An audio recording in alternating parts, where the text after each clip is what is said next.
noise that neighbors said they could never quite describe.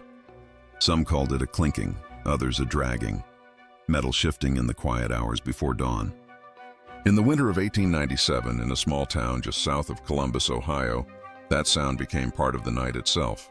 It came from the home of the Harrow family, a modest two-story farmhouse at the end of a dirt road bordered by leafless trees and a frozen stream. There was nothing remarkable about the house during the day, but at night it seemed to breathe differently. People in town said the Harrows slept with chains. At first it sounded like gossip, a cruel rumor to explain why the family so rarely appeared in church, or why their windows were covered even in summer. But when a traveling pastor stopped at their home one stormy evening and failed to return for 2 days, whispers turned into questions. When he did appear again, pale and trembling, he refused to speak of what he'd seen, only that he heard them move in the dark, and the sound was not human. The Harrows had lived in that house for less than 3 years. They were quiet people. Thomas, the father, his wife Margaret, and their 3 children, Samuel, Ruth, and the youngest, Clara, barely 8 years old.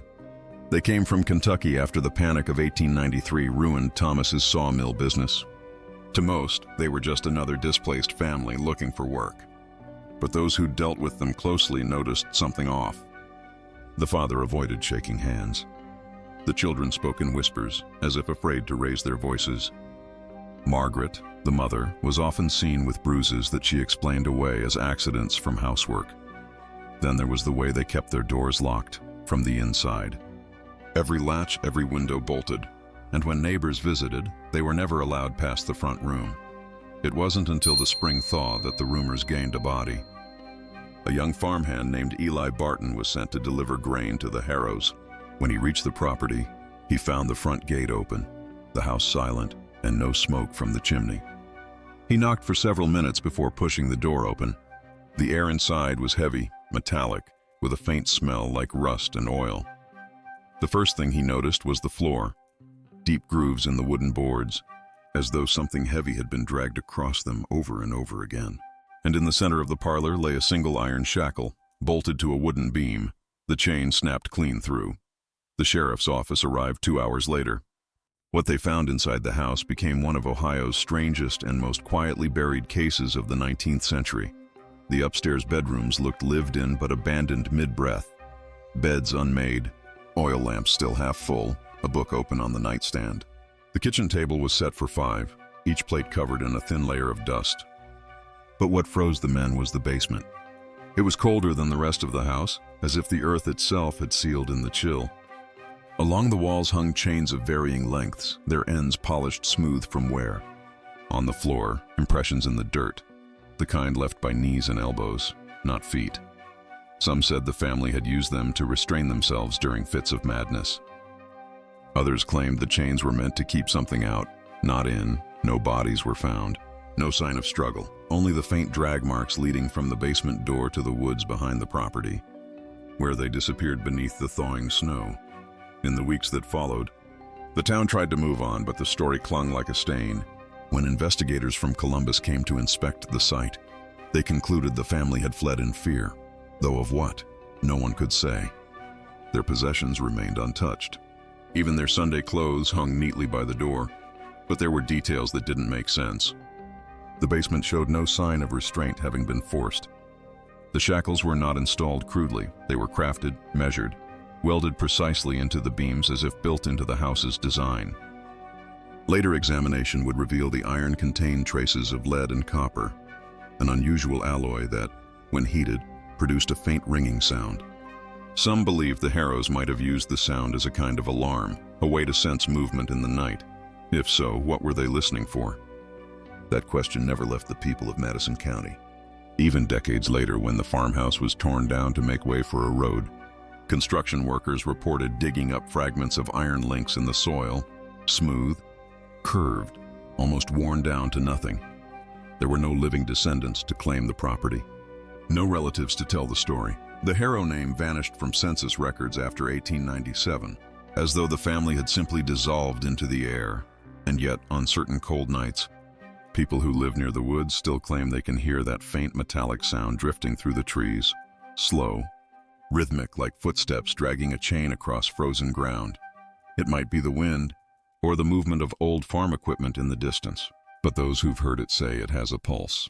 A pattern, 3 drags, a pause, then silence, like the breathing of something that has waited a very long time.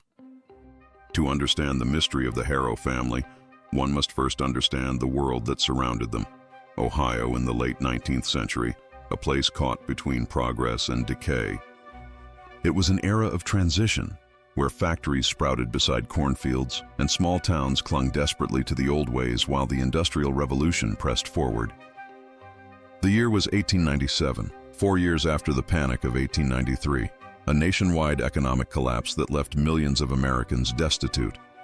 The effects of that collapse rippled across the Midwest, hitting hardest in the rural communities that depended on agriculture and small trade. For families like the Harrows, survival was not guaranteed. The social order of the time was rigid and unforgiving. Men were expected to provide, women to endure, and children to obey. When Thomas Harrow's sawmill in Kentucky went bankrupt, he lost not just his livelihood but his social standing, a quiet humiliation that few men of his generation could bear.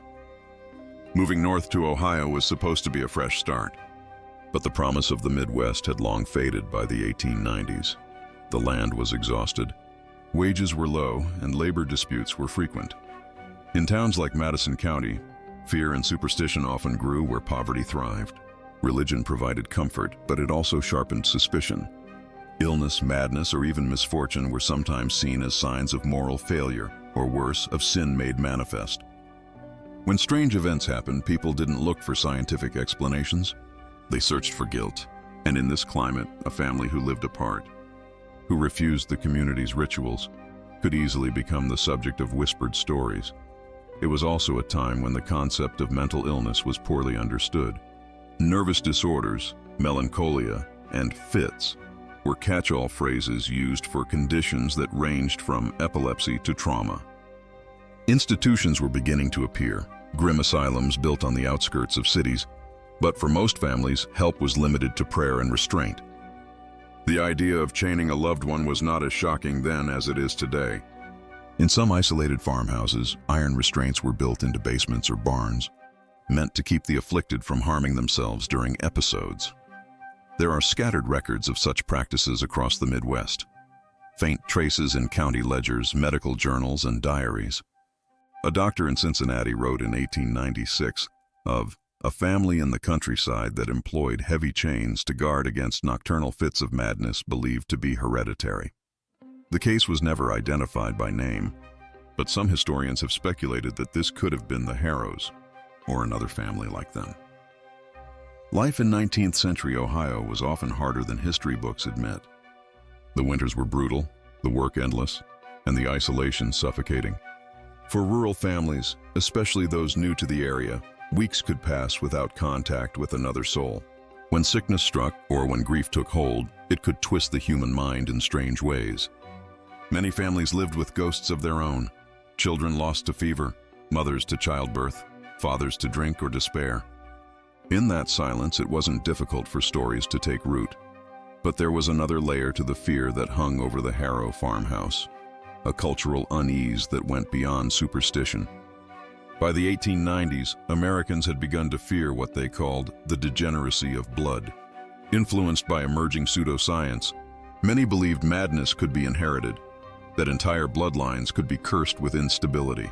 Newspapers printed lurid accounts of families tainted by lunacy, often linking poverty, violence, and illness into one shameful lineage. To have such rumors attached to your name was to be marked forever. If the Harrows sensed that stigma approaching, it would explain much of their secrecy.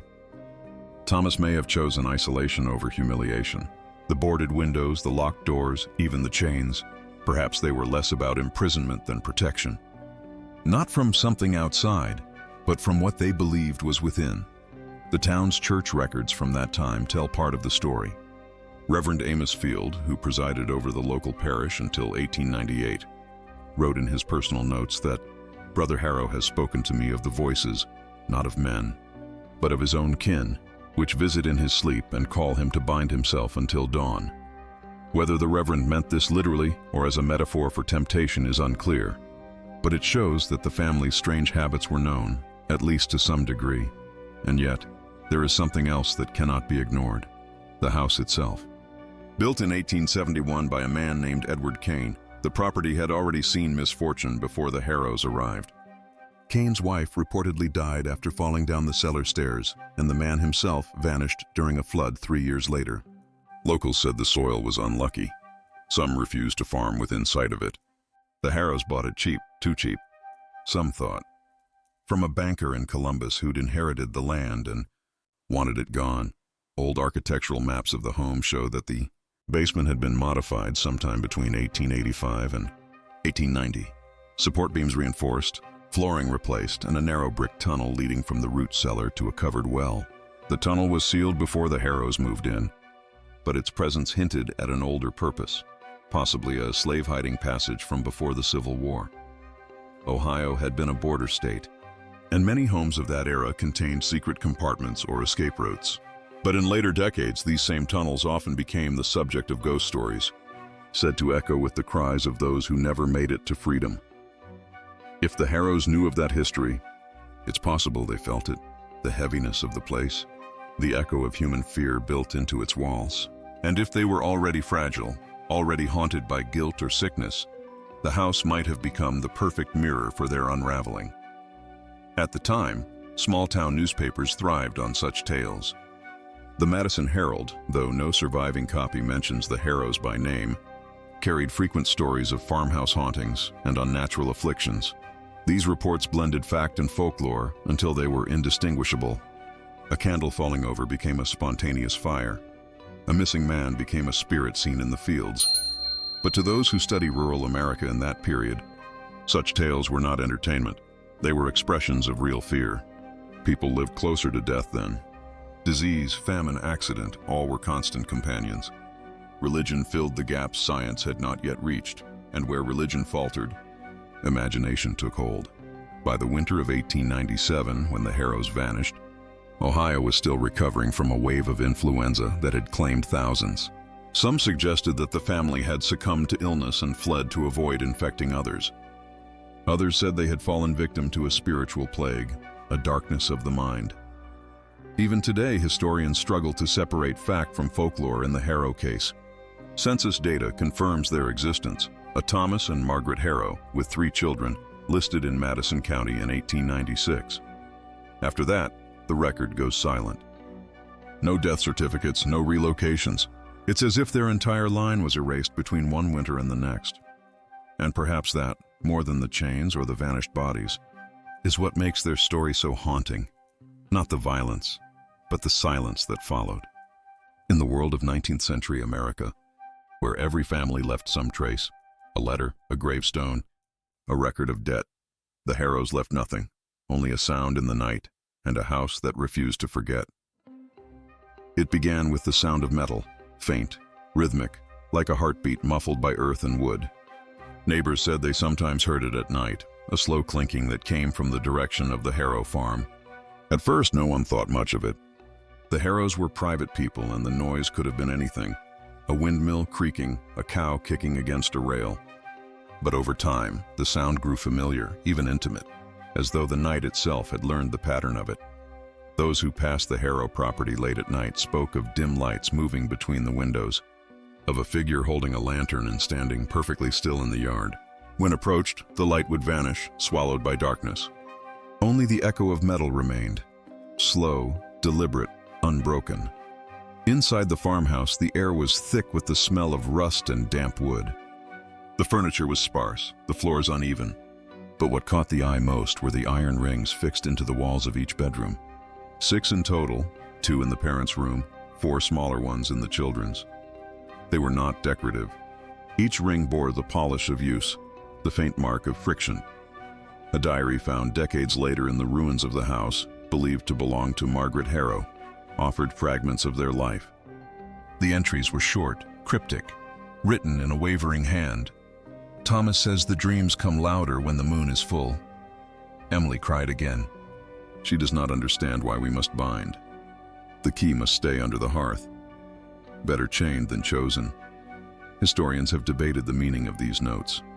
though most agree they describe a form of ritual, one that merged superstition with desperation. The Harrows, it seemed, believed something came for them in their sleep. Not a person, not even a spirit, but a kind of calling, an invisible presence that could twist the mind if the body was left unguarded. Thomas had once told Reverend Field that the family suffered from the fits. He described them as violent tremors that struck without warning, leaving the afflicted exhausted and confused. But if that was true, why the chains? Why not medical treatment or confinement in a hospital? The Reverend's account suggests Thomas believed the sickness wasn't natural. He said it was inherited, Field wrote, a punishment carried through the blood. He said the only way to keep it from spreading was to lock it inside the flesh. The first recorded incident came in the summer of 1895. The Harrows' eldest son, Jacob, then 14, was found unconscious near the well. His wrists bore deep bruises in the shape of iron links. The family told neighbors he had fallen, but when the doctor came, he noted something strange. The marks were symmetrical, precise, as if caused by deliberate restraint. The boy awoke hours later with no memory of the event. He spoke of a black room and of Mother's voice from the floorboards. The doctor dismissed it as fever. After that, the family grew more withdrawn. They stopped attending church. They stopped selling lumber in town. The curtains stayed drawn even in daylight. And still, the sound of metal continued, steady, deliberate, like the rhythm of a life lived behind walls. In October of 1896, a letter arrived at the post office addressed to the sheriff, unsigned but written in a woman's hand. It read, "Something is wrong in the house by the creek. They do not sleep free. There are cries at dawn. Please come before it happens again." The sheriff never investigated. In rural Ohio, privacy was sacred and rumors were constant. Families settled disputes on their own, and what happened behind closed doors was considered the Lord's business, not the law's. Then came the winter storm of 1897. The snow that year was heavier than anyone could remember. Roads vanished overnight and travel became impossible. For 2 weeks, the Harrow farm was cut off completely. When the thaw came, a farmer named Elias Moore ventured up the road to deliver supplies. He found the front door open, the chimney cold. Inside, silence. The house was still furnished, though covered in frost and dust. Plates sat on the table, half-eaten food turned to mold. In one of the bedrooms, he found the chains, coiled neatly on the floor as if prepared for use. There were dark stains beneath them, small and circular. In the corner of the room, near the window, lay a pair of boots, one upright, the other toppled, filled with ice. Elias said he felt something watching him as he searched the rooms. The air had a taste metallic, sour. In the cellar, he found a cot and another set of iron rings embedded into the stone. But what unsettled him most were the walls, each one etched with marks that looked like fingernail scratches, uneven and desperate. He left before finishing his search. When the sheriff finally arrived weeks later, he found no bodies. Only footprints leading from the back door to the edge of the woods. 5 sets, all barefoot, all vanishing into the thaw. For months afterward, search parties scoured the surrounding forest. They found small things, a torn ribbon, a spoon, a length of chain caught in a branch. But never the Harrows themselves. Some said they had fled, driven mad by illness or grief. Others whispered that they had followed the voice Thomas spoke of, that whatever haunted their dreams had finally called them away. There were even those who believed the family had performed a final act of devotion, chaining themselves together before walking into the snow. Years later, travelers reported strange sights near the ruins of the Harrow property. A flickering light in the woods, the sound of metal echoing through the trees. On still nights when the wind came from the north, some claimed you could hear it, the faint clink of iron, rhythmic and patient, as though someone was still keeping watch in the dark. By the time the 20th century arrived, the Harrow farm was gone. The land was sold, the house demolished, and a new home built over its foundation. But the ground beneath remained unsettled.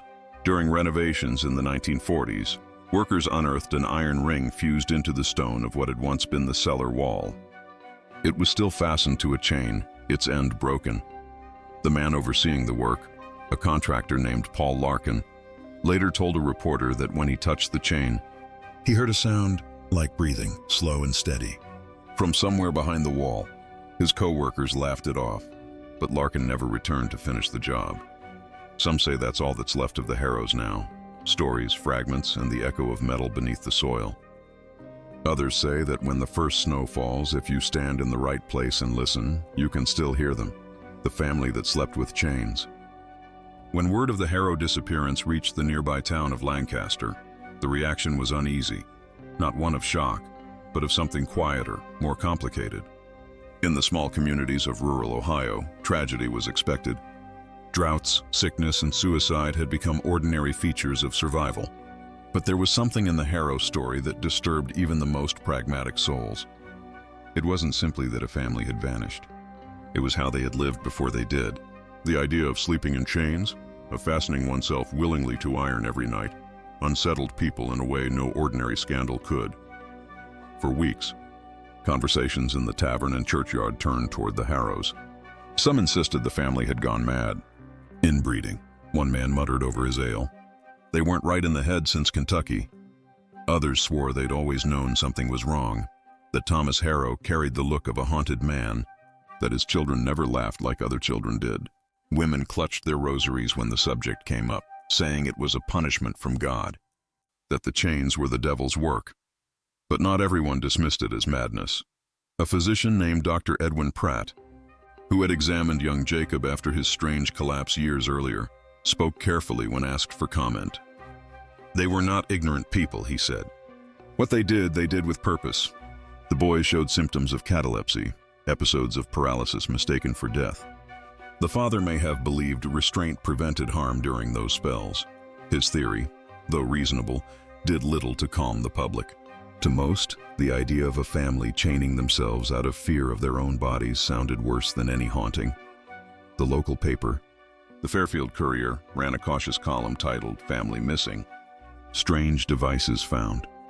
The journalist described the scene in vague terms: iron instruments resembling shackles, a home long neglected, a presence of unease.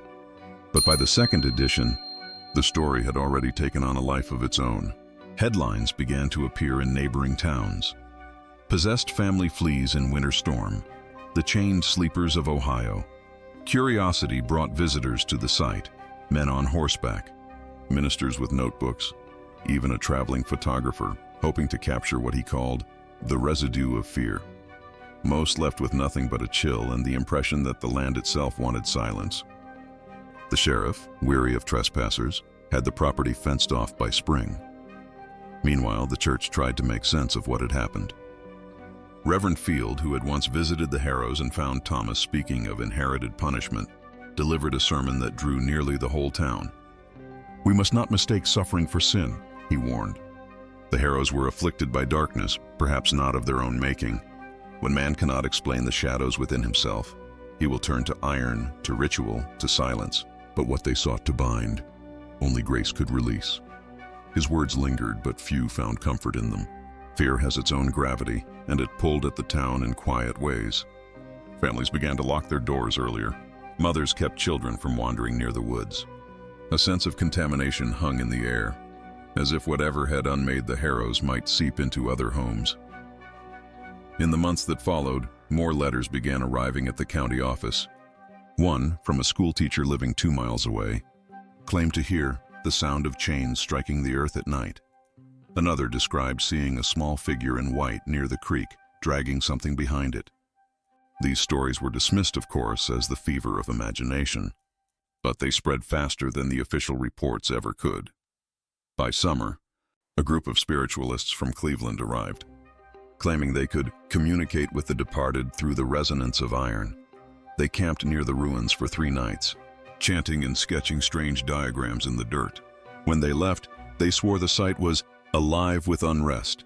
The sheriff ordered them not to return. Over the years, academics would revisit the Harrow case, each trying to frame it within their own discipline.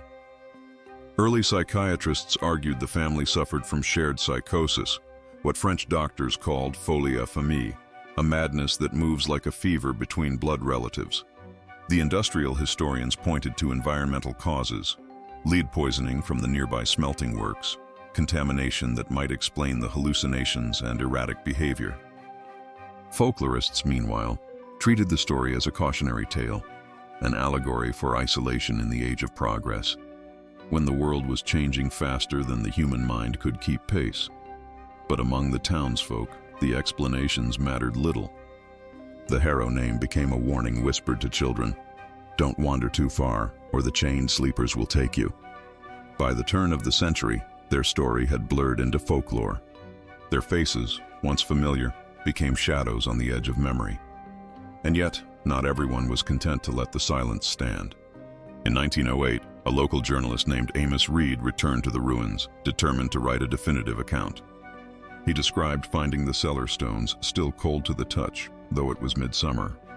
Beneath the floorboards, he discovered a small tin box containing pages of a ledger, mostly blank, except for a single entry dated November 1896.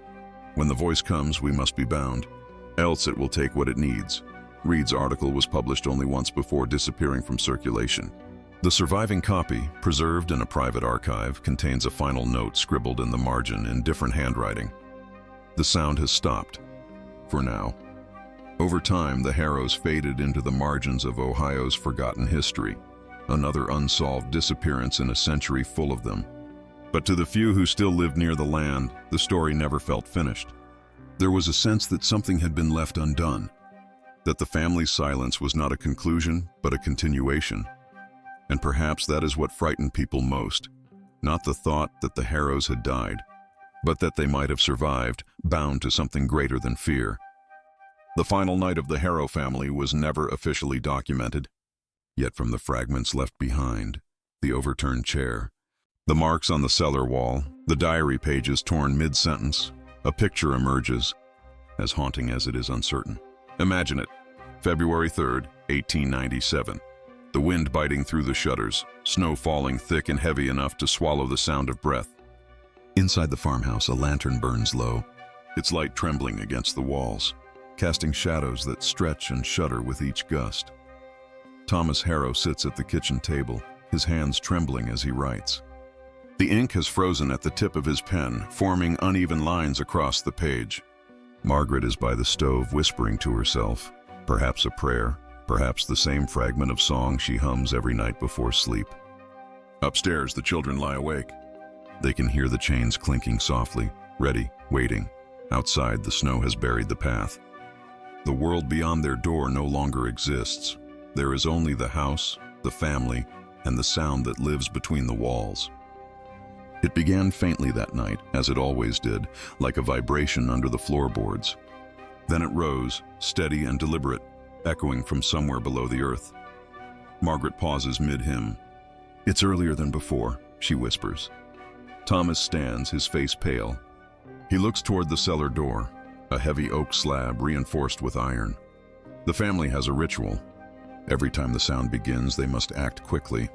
Each must be chained before the voice grows strong enough to enter the house. Thomas lights another lamp, calling to his children. His tone is calm, practiced, but beneath it, there's something breaking. Ruth helps her younger sister Clara fasten the cuffs around her ankles. Jacob, tall now, almost his father's height, avoids looking anyone in the eye as he locks the shackle around his own wrist. Margaret moves from one to the next, testing each link, murmuring, "Better bound than taken." The air grows heavier. The sound deepens, no longer beneath them, but within the walls, a deep metallic pulse, slow as breathing.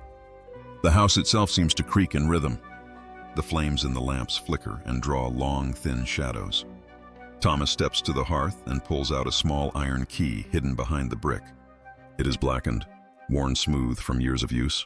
He locks the final chain around his wrist, securing it to the beam near the center of the room. His wife kneels beside him, their faces close. "It's only until morning," he says. "It always stops by morning." But that night it does not. The sound grows, a deep, ringing tone that fills the air like a bell underwater. The walls shudder, the floorboards shift, and then something else joins the noise, a whisper, faint but distinct. It is not in any known language, but it carries the rhythm of human speech, like breath brushing against metal. Clara begins to cry. Ruth tells her not to listen. Thomas calls out over the noise, shouting prayers into the dark. The chains tremble, the beams groan, and the air seems to thicken until it presses against the chest. Then, without warning, the lanterns go out. Silence, A silence so deep it feels physical, a presence pressing inward from all sides. For a heartbeat, no one moves. Then a soft sound, the turning of a key. The locks begin to open, not all at once, but one by one, in slow, deliberate sequence. Metal sliding against metal as if guided by unseen hands. Margaret screams, lunging forward to hold the clasp closed around her daughter's wrist, but her own chain pulls her back. Thomas strains against his bonds, shouting, but the sound drowns him out. The whisper now swelling into a low, resonant hum that vibrates through the walls and floor like thunder. Jacob's chain snaps first, not broken by force, but unlatched cleanly, the iron falling open as if obedient to command. He rises, his face blank, eyes unfocused. Margaret calls his name, but he does not answer. Slowly, mechanically, he turns toward the cellar door. The latch lifts by itself. The door creaks open. A breath of cold air sweeps through the room, carrying the smell of earth and rust. The humming deepens until it is not sound, but sensation, vibrating through the teeth, the skull, the spine. Jacob steps forward, his feet dragging. Then Ruth's shackle opens, then Margaret's. Thomas pulls against his bonds until his wrists bleed. He screams at them to stop, to stay awake, to remember who they are, but they move as if in sleep. The whisper fills the room, rising and falling like a pulse. In the cellar below, something shifts, the sound of iron sliding through soil. Then, faintly, a voice, not human but shaped like one, answering their footsteps. Margaret looks back once. The lamp flickers to life for a moment, catching her face, pale, streaked with tears, eyes wide with a kind of resigned terror. "It wants us whole," she says. "We can't stay divided anymore." Then she steps into the dark. Thomas tears free of one shackle, but the other holds. He collapses, shouting her name until his voice breaks. The humming stops. The silence that follows is total, absolute. Only the wind remains, slipping through the open cellar door. When the sheriff found the house weeks later, the door was still ajar. The chains lay open on the floor, each clasp unbroken. There was no sign of the family. But in the center of the cellar, beneath a thin layer of frost, the ground had sunken, as if something beneath had shifted. Pulling the soil inward, they sealed the house soon after. But locals said the sound never truly left, even after the walls were torn down, after the land was leveled. People walking near the creek would stop mid-step. Convinced they'd heard it, the faint rattle of metal, slow and uneven, like someone testing their chains in the dark. A century later, a new family built their home there. One winter night, their young daughter told her parents she couldn't sleep because of the ringing under the floor. They laughed it off until they heard it too. 3 slow drags, a pause, then silence. When the Harrow farmhouse was finally demolished in 1911, the ground beneath it refused to settle. Workers complained of tools vibrating in their hands, of nails disappearing, of a faint hum that rose from the frost even in summer. The foreman dismissed it as imagination until one night, as the men were packing up, the oxen refused to cross the field. They stood there, trembling, their chains rattling in rhythm to something no one else could hear. By morning, half the crew had quit. Today, that patch of land in rural Ohio looks ordinary, a stretch of quiet fields bordered by oak and birch. No one who drives past would ever guess what once stood there. Yet those who live nearby know to avoid it after dark. They speak of a pressure in the air, a vibration in the chest that starts when you linger too long, and sometimes on windless nights. They say the faint sound of iron still carries through the soil, like someone slowly turning a key. The Harrow family's disappearance became one of Ohio's strangest unsolved cases. The official report, filed by Sheriff Wainwright, listed the cause as unknown circumstances, possibly due to mental instability and self-harm. But the report left out many details. It never mentioned the unlocked chains or the strange marks found etched into the cellar walls, circular patterns that didn't match any known tool. Nor did it mention that the iron key Thomas used was found melted, fused into the beam as though scorched by heat. There had been no fire. Over the years, stories grew like weeds. Some claimed the family had been part of a religious sect obsessed with purification through restraint, chaining themselves each night to resist temptation. Others believed they were driven mad by isolation, their nightly ritual a symptom of hysteria. Yet the older locals whispered something different, that the Harrows were keeping something in, not keeping themselves safe. In the 1920s, a traveling professor from Chicago named Dr. Elmer Hensley took interest in the case. He visited the site with sound recording equipment, primitive by modern standards but revolutionary for its time.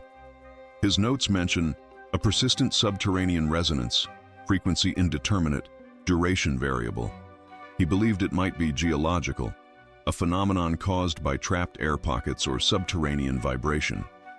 But his assistant noted something the professor omitted from his official paper, that on the final night of their study, Hensley awoke to find all his instruments running, the recorder spinning on its own. The wax cylinder captured faint rhythmic clinks, followed by what sounded like a sigh. He left the next morning and never returned. What makes the Harrows story endure is not just its horror, but its silence. There was no crime scene, no confession, no villain to name. Only the question of what could make an entire family surrender to invisible chains. Historians point to the social climate of late 19th century Ohio, a time when superstition and science were still at war. The region was marked by famine, spiritualism, and a fascination with the unseen. Seances were held in barns, churches preached about possession, and newspapers printed both sermons and ghost stories side by side. Fear was a currency, and isolation was its interest. The Harrows, devout yet reclusive, might have absorbed both worlds, the rational and the irrational, until they became indistinguishable. Others, however, take a psychological view. Sleep paralysis was poorly understood in the 1800s, often described as night terror or the devil's hold. The family's chains, they suggest, were a desperate attempt to control the body's rebellion against the mind, a physical solution to a supernatural fear. Perhaps they believed that if their bodies were restrained, the presence couldn't take them. That belief, repeated night after night, could have evolved into a ritual too powerful to question. Yet even the skeptics hesitate when they see the old photographs, the ones found in a trunk in the county archive. In one, Thomas Harrow stands beside his wife and children. His eyes, though calm, seem unfocused. Around his wrist, barely visible beneath his sleeve, is the faint outline of a metal band. Another photo, taken weeks later by a passing salesman, shows the house from a distance. A figure can be seen through the window, someone standing completely still, facing outward. When the image is enlarged, the face is obscured.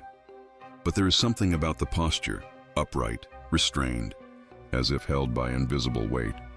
There are those who still visit the site, amateur historians and paranormal enthusiasts alike.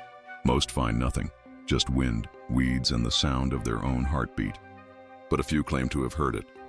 Not the whisper, not the voice, just the faint metallic click, repeating at irregular intervals. Some say it sounds like a chain shifting in the dark. Others insist it's a heartbeat echoing through the soil. A century later, the land remains untouched. Developers have tried to buy it, but every survey fails. Machinery breaks down, foundations sink, and crews report nausea, dizziness, and an unshakable sense of being watched. Local records show that the county quietly reclassified the area as unsuitable for construction.